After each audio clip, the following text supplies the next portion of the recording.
চাই কথা কোন ঠিক কিনা? আল্লাহকে দুনিয়াতে দেখা কিনা সম্ভব না। কোথায় সম্ভব? আমরা জান্নাতে গিয়ে আল্লাহকে দেখবো ইনশাআল্লাহ। বলে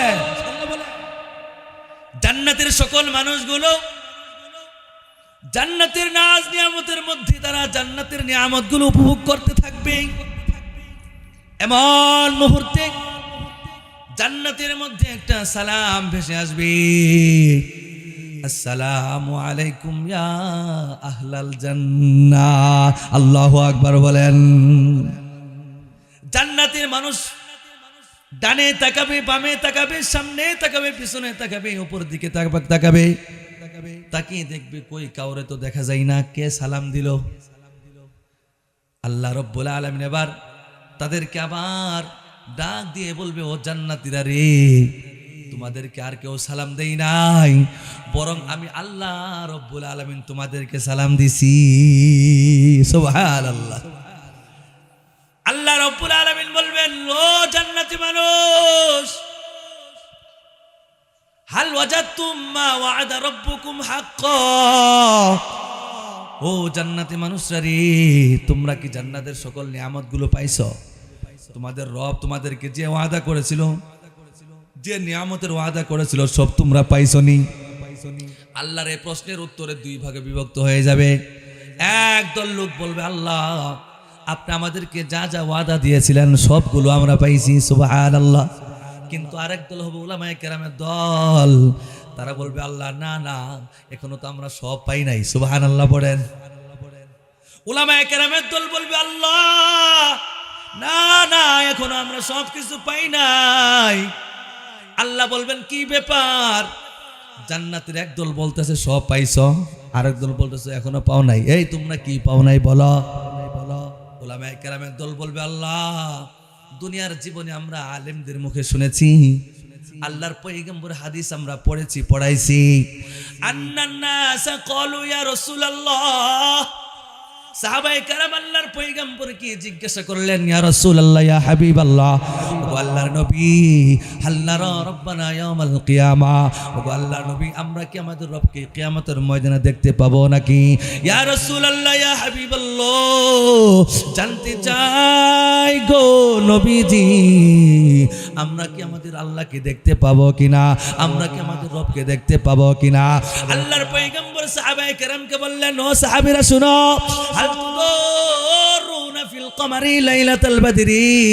আল্লাহর পয়গম্বর সাহাবায়ে কেরামকে লক্ষ্য করে বললেন, ও সাহাবীরা রে, পূর্ণিমার চাঁদের রাতে তোমাদের চাঁদ দেখতে কোনো সমস্যা হয় নাকি? চাঁদ দেখলে মারামারি লাগে নাকি? চাঁদ দেখতে পিরিপিরি করা লাগে নাকি? চাঁদ দেখতে তোমাদের সমস্যা হয় নাকি?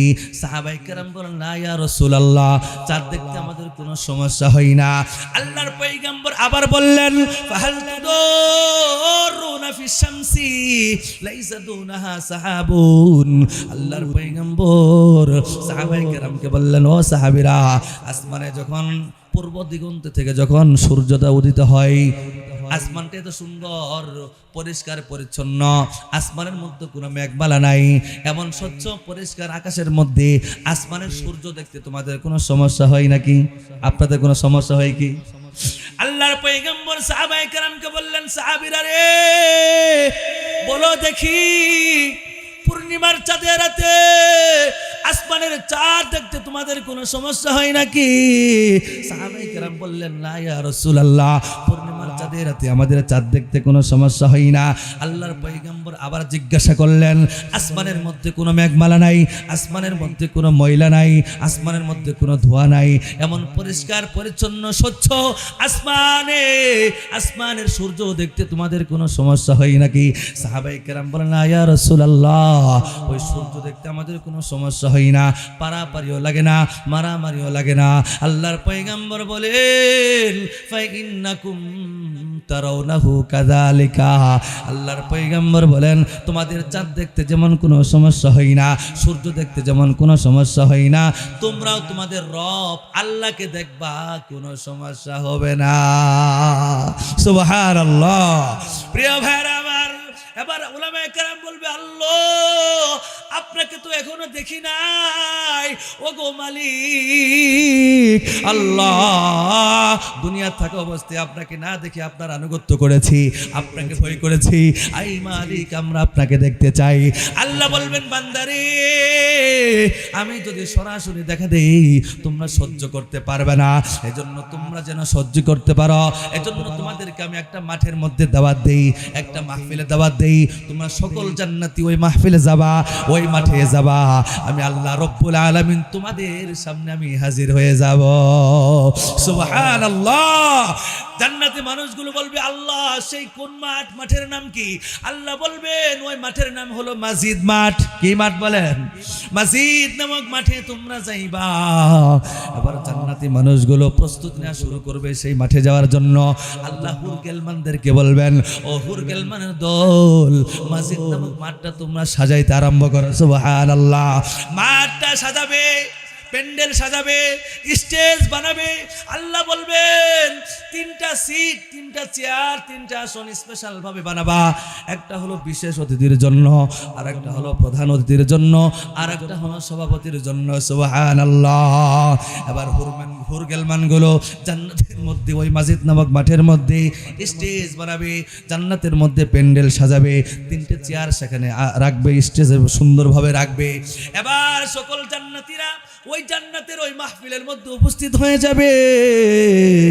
আল্লাহ রাব্বুল আলামিন ফেরেশতাদেরকে বলবেন, জান্নাতের হুরগেলমানদেরকে বলবেন, আমার প্রত্যেকটা জান্নাতি মেহমানের জন্য রাজকীয় সিংহাসন বানাইবা। সুবহানাল্লাহ।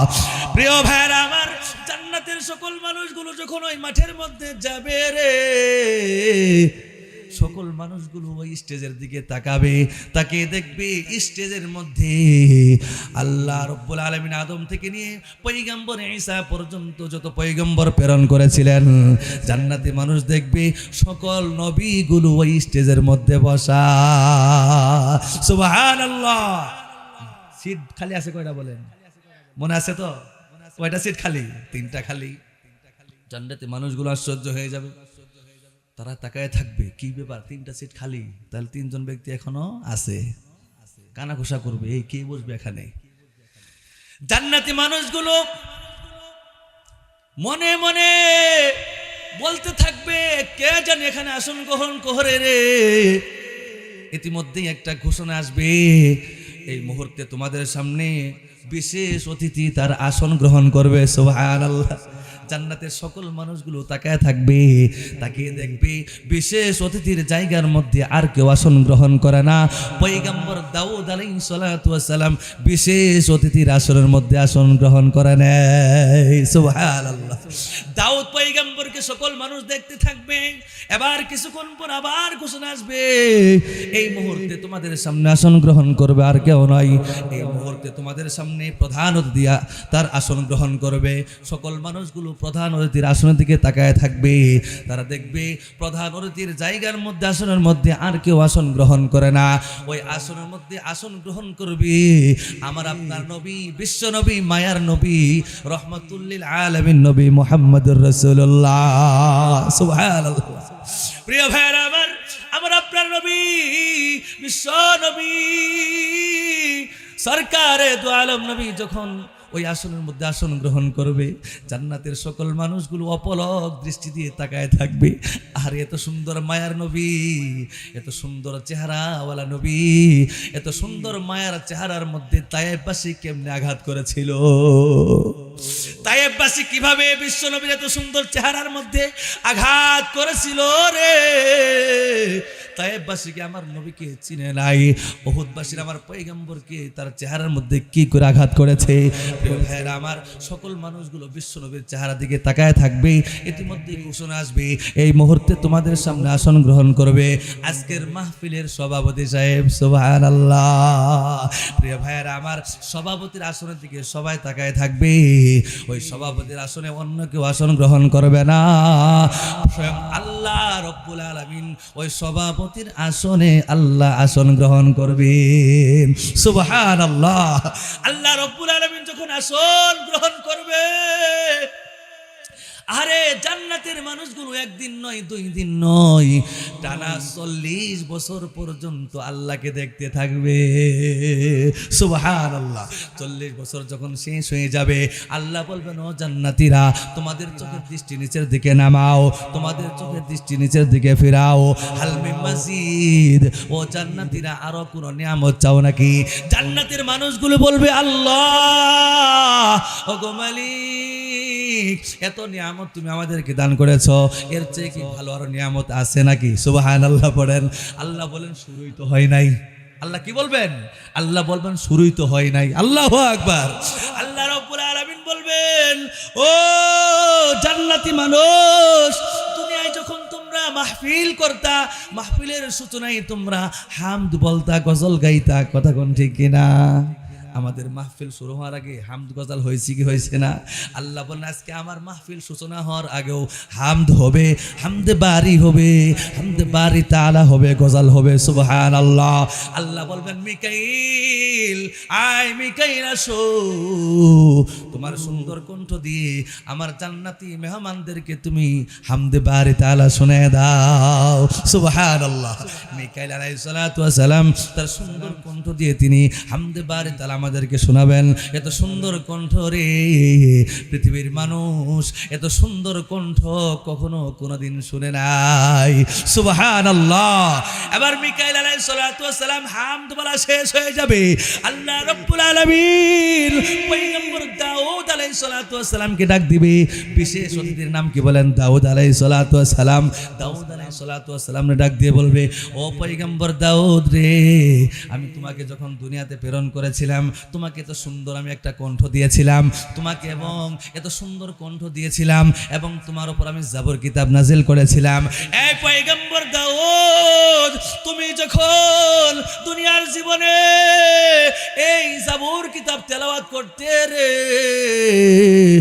যখন তুমি তেলাওয়াত করতা, ওই সময় যদি তোমার উপর দিয়ে কোনো পাখি উড়ে যাইতো, পাখিটা আর উড়ে যেতে পারতো না। সুবহানাল্লাহ। পাখি থমকে দাঁড়িয়ে তোমার জাবর কিতাবের তেলাওয়াত শুনতো। সুবহানাল্লাহ। শুধু তাই নয়, তুমি যখন নদীর কিনারায় গিয়ে, সমুদ্রের কিনারায় গিয়ে যখন এই জাবর কিতাব তেলাওয়াত করেছো, তখন সমুদ্রের মাছগুলো তোমার তেলাওয়াত শোনার জন্য সমুদ্রের কিনারার মধ্যে ভিড় জমাইছে। সুবহানাল্লাহ। এই পয়গম্বর দাউদ, আজকে আমার জান্নাতি মানুষদেরকে তোমার সুললিত কণ্ঠে, সুন্দর কণ্ঠে, আমার কোরআন থেকে, আমার কালাম থেকে তাদেরকে সূরাতুল মুলক, তাবারাকাল্লাযী বিয়াদিহিল মুলক, এই সূরাটা তুমি তাদেরকে তেলাওয়াত করে শোনাও। সুবহানাল্লাহ। প্রিয় ভাইরা আমার, পয়গম্বর দাউদ আলাইহিস সালাতু ওয়াস সালাম তেলাওয়াত শুরু করে দিবে রে। এত সুন্দর কণ্ঠ, আল্লাহু আকবার, এত সুন্দর কণ্ঠ আল্লাহ তাকে দান করবেন। এত সুন্দর একটা আওয়াজ হবে, এত সুন্দর করে তেলাওয়াত করবে রে। জান্নাতি মানুষগুলো 1 বছর নয়, 2 বছর নয়, বরং টানা 40 বছর পর্যন্ত পয়গম্বর দাউদ আলাইহিস সালাতু ওয়াস সালামের তেলাওয়াত উপভোগ করবে। সুবহানাল্লাহ। দাউদ আলাইহিস সালাতু ওয়াস সালামের তেলাওয়াত যখন শেষ হয়ে যাবে, দাউদ নবীর তেলাওয়াত যখন শেষ হয়ে যাবে, আল্লাহ রাব্বুল আলামিন আবার প্রশ্ন করবেন, হাল মিন মাজিদ, ও জান্নাতি মানুষ, আরো কোনো নিয়ামত চাও নাকি? জান্নাতি মানুষ বলবে, আল্লাহ, এর চেয়ে কি আরো সুন্দর নিয়ামত হয় নাকি? আল্লাহ বলে, বলো কি, এখনো তো শুরুই হয় নাই। সুবহানাল্লাহ। এবার বিশ্ব নবীকে ডাক দিয়ে বলবে, ওগো বিশ্ব নবী, ও আমার হাবিব, আমি আপনাকে দুনিয়াতে প্রেরণ করার পর আপনাকে সুন্দর একটা কণ্ঠদান করেছিলাম, এবং আপনার উপর আমার কোরআন আমি নাযিল করেছিলাম। এই কোরআন নাযিল আপনার উপর করার কারণে ওয়াকাদ হামালতাল মাশাক্কাতা লিহাযা, এই কোরআনের জন্য আপনি কত কষ্ট করেছেন, কত মার খেয়েছেন। ইয়া রাসূলুল্লাহ, ওগো আল্লাহর নবী, ইয়া মুহাম্মদ, ও আমার হাবিব, আপনাকে আমি এত সুন্দর কণ্ঠদান করেছিলাম, দুনিয়ার জমিনে যখন আপনি আপনার কণ্ঠ দিয়ে কোরআন তেলাওয়াত করতেন, যারা কোরআনের ঘুর বিরোধী ছিল, আবু জেহেল, উতবা, সাইবা, এগুলো কোরআনের ঘুর বিরুদ্ধে ছিল কি ছিল না? তারপর ইতিহাস পড়ে দেখেন, রাতের বেলা চুরি করে করে আমার আপনার নবী, বিশ্ব নবীর তেলাওয়াত তারা শুনতো। সুবহানাল্লাহ। এটা কোরআনের মুজিজা। কাফেররা অস্বীকার করেছে, ঠিক আছে, কিন্তু তারপরেও তারা চুরি করে এই কোরআনের তেলাওয়াত তারা শুনতো। আল্লাহ রাব্বুল আলামিন বলেন, হাবিব আজকে জান্নাতের মধ্যে আমার জান্নাতের মেহমানকে আপনার সুন্দর কণ্ঠ দিয়ে তাদেরকে সূরা ইয়াসিন তেলাওয়াত করে শোনান। সুবহানাল্লাহ। আমার আপনার নবী বিশ্ব নবী আমাদেরকে সূরা ইয়াসিন তেলাওয়াত করে শোনাবেন। আল্লাহর পয়গম্বর যখন তার সুন্দর কণ্ঠ দিয়ে সূরা ইয়াসিন তেলাওয়াত শুরু করবেন, জান্নাতি মানুষগুলো 1 বছর নয় 2 বছর নয় টানা 500 বছর পর্যন্ত আল্লাহর পয়গম্বরের তেলাওয়াত শুনবেন। সুবহানাল্লাহ। কয় বছর? টানা 500 বছর তেলাওয়াত শুনবেন, মুগ্ধ হতে থাকবেন। এরপর আল্লাহ বলবেন, হাল মিন মাজিদ, ও জান্নাতবাসী আরো কোন নিয়ামত চাও নাকি? সুবহানাল্লাহ। জান্নাতীরা বলবে, আল্লাহ এর চেয়ে ভালো আরো নিয়ামত হতে পারে নাকি? আল্লাহ বলে, তোমরা বলো কি, আমার নিয়ামত তো শুরুই হয় নাই। সুবহানাল্লাহ। এবার জান্নাতীদেরকে আল্লাহ বলবেন, বান্দারে আমি আল্লাহ রাব্বুল আলামিন এই কোরআনকে আসমানকে দিয়েছিলাম, জমিনকে দিয়েছিলাম, পাহাড়কে দিয়েছিলাম, কেউ গ্রহণ করে নাই। তোমরা বান্দা আমার কোরআনকে গ্রহণ করেছিলে। ও বান্দারা রে,